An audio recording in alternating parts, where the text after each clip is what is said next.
अस्सलाम वालेकुम dear aspirants, CSS and PMS helper YouTube channel पर आपको खुशामदीद। डियर एस्पेरेंट्स, ये इस चैनल की पहली वीडियो है। इसके अंदर हम इंशाल्लाह CSS की बेसिक्स के बारे में समझेंगे। कुछ आपको टिप्स दी जाएंगी, कुछ आपको सजेशंस दी जाएंगी, आपको जो है CSS का क्राइटेरिया क्या है, सब्जेक्ट्स के बारे में और बुक्स के बारे में और कितना टाइम रिक्वायर्ड है। इंशाल्लाह आपको इस वीडियो में बहुत कुछ सीखने को मिलने जा रहा है।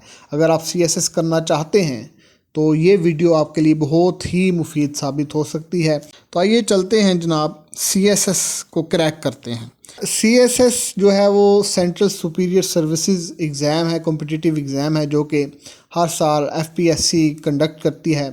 2019 और 20 का जो सेशन था उसके अंदर 23,403 कैंडिडेट्स ने अप्लाई किया और 14,000 जिनमें से 14,521 अपीयर हुए, 372 ने रिटर्न पास किया, जबकि 214 जो कैंडिडेट्स हैं वो एलोकेट हुए।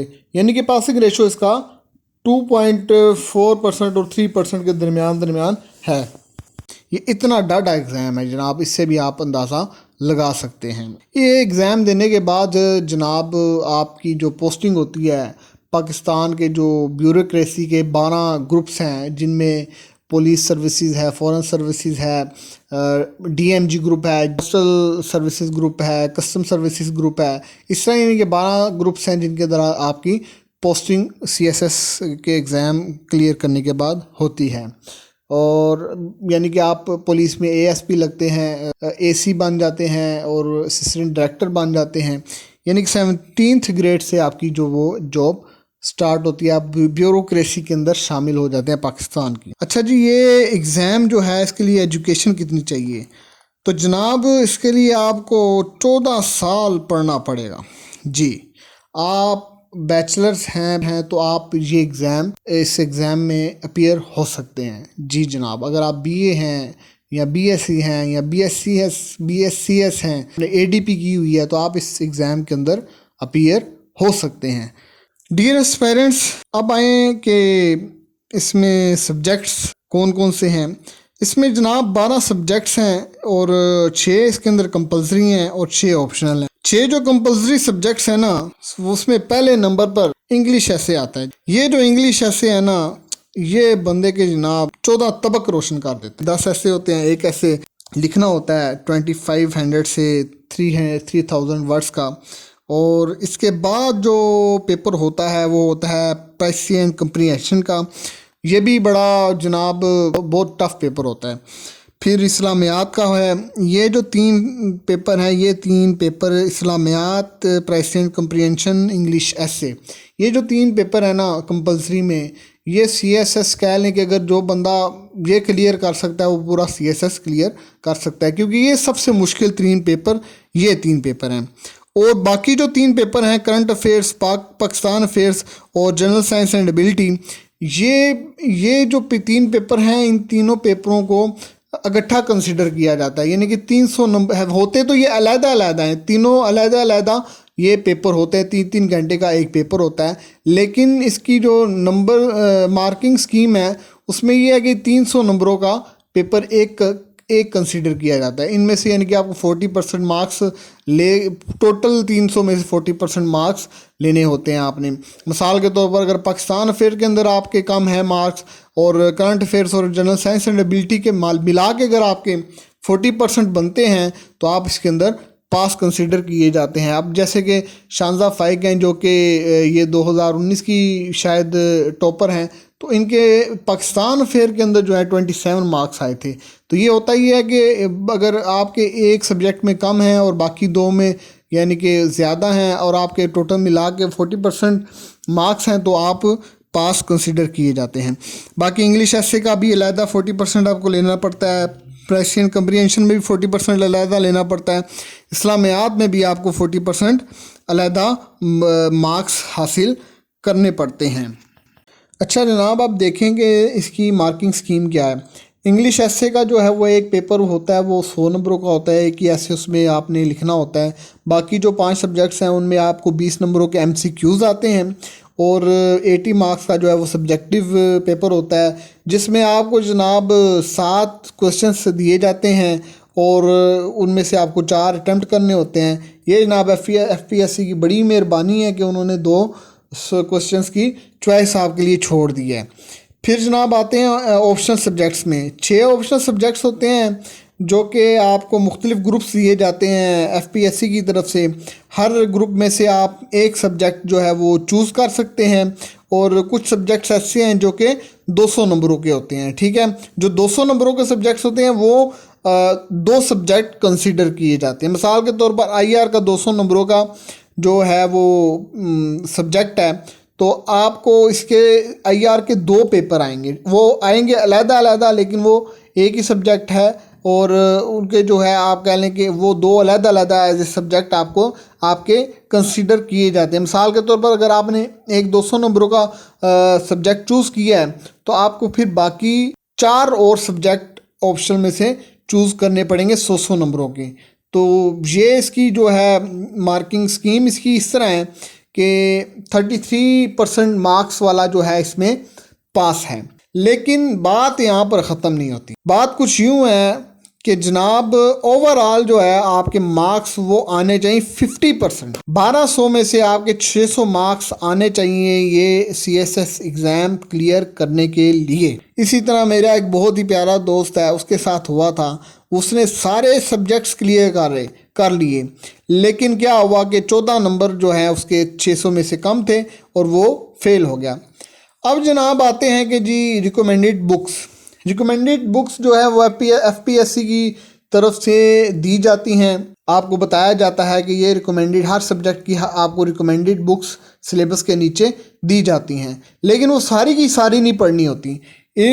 रिकमेंडेड बुक्स के बारे में आपको इंशाल्लाह एक अलग मैं वीडियो बनाऊंगा, उसके अंदर आपको बताऊंगा कि कौन से सब्जेक्ट की कौन सी रिकमेंडेड बुक्स हैं। और ये आपको ये जो 12 सब्जेक्ट्स बताए हैं, इन 12 के 12 सब्जेक्ट्स का आपको एक सिलेबस FPSC की तरफ से दिया जाता है कि जिसके अंदर आपको सिलेबस आउटलाइन होती है कि ये टॉपिक्स हैं जिनको आपने तैयार करना है, और उसी सिलेबस के अंदर आपको रिकमेंडेड बुक्स भी दी जाती हैं।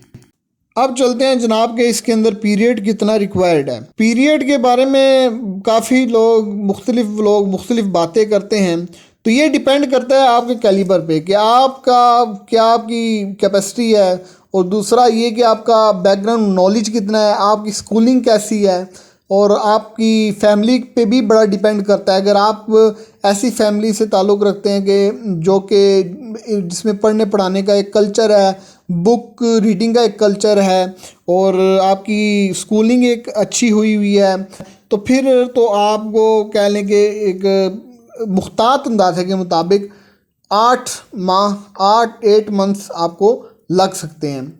और अगर आपका ये सब तमाम चीज़ें आपके अंदर नहीं हैं तो आपको 1.5 साल भी लग सकता है, 2 साल भी लग सकते हैं।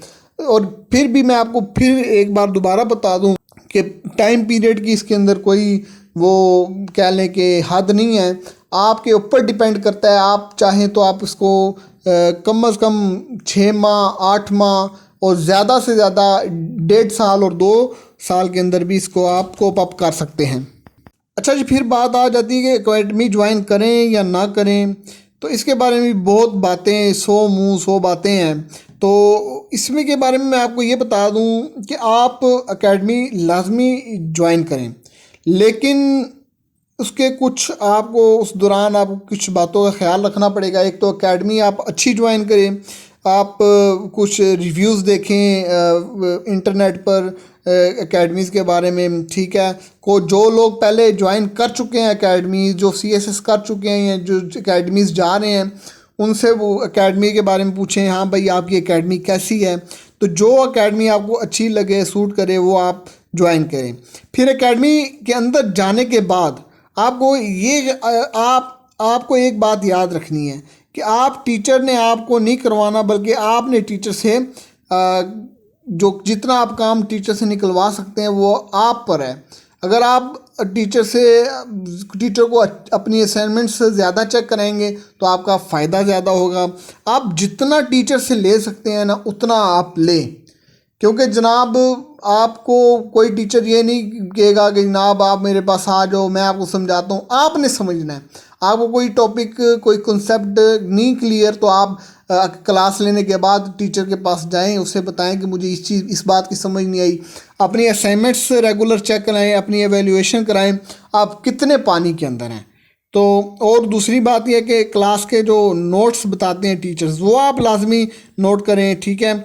और इसके अलावा जो टीचर्स आपको रेफरेंसेस देंगे कि फ़लाँ टॉपिक जो है वो फ़लाँ बुक से कर लो, या फ़लाँ टॉपिक के लिए फ़लाँ वीडियो देख लो यूट्यूब पर, या फ़लाँ टॉपिक के लिए फ़लाँ रिसर्च पेपर देख लो, तो ये आप लाजमी अपनी बुक, अपनी नोटबुक के ऊपर नोट करें और फिर इनको देखें और पढ़ें भी, ठीक है, क्योंकि यही चीज़ें जो आपको कामयाब करेंगी।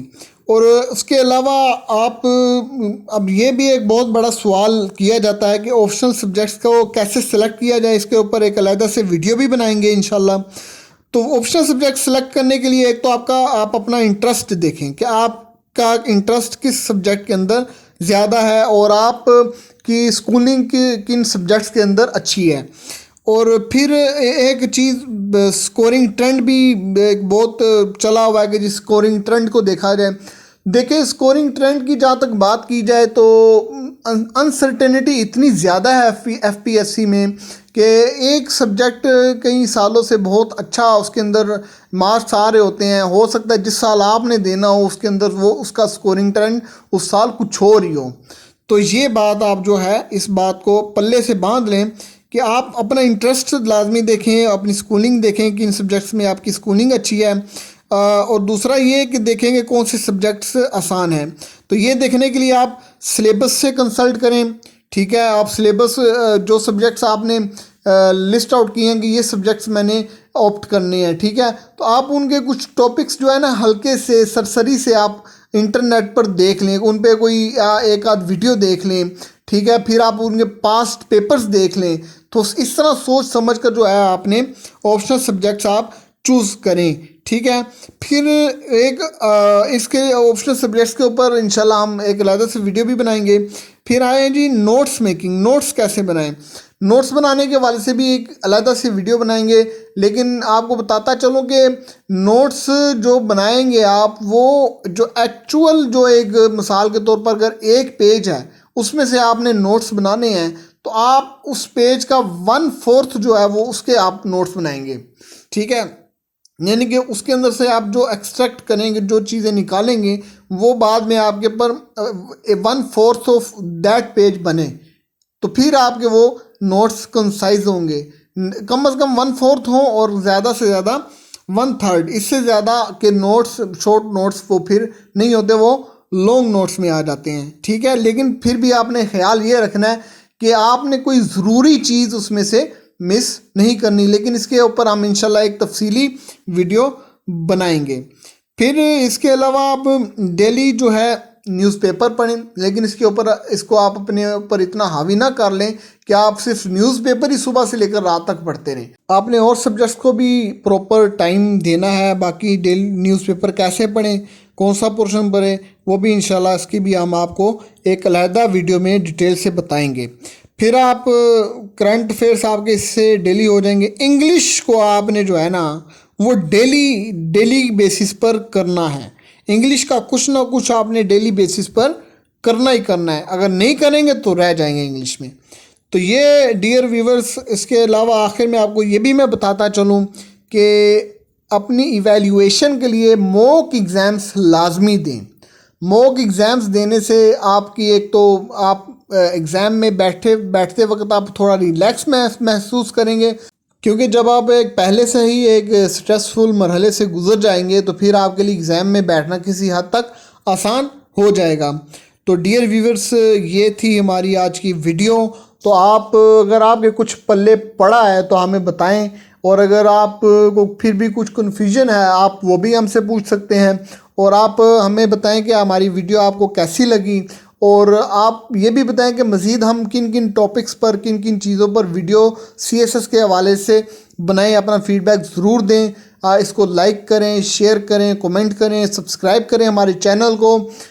इंशाल्लाह आपकी जितनी सपोर्ट होगी उतना हमें बूस्ट मिलेगा, हमें उतना पोटेंशियल मिलेगा। फिर हम इस पर मज़ीद अच्छी से अच्छी वीडियोस अपलोड करेंगे जिसमें आपका बहुत ही ज़्यादा फ़ायदा होगा। शुक्रिया डियर पेरेंट्स।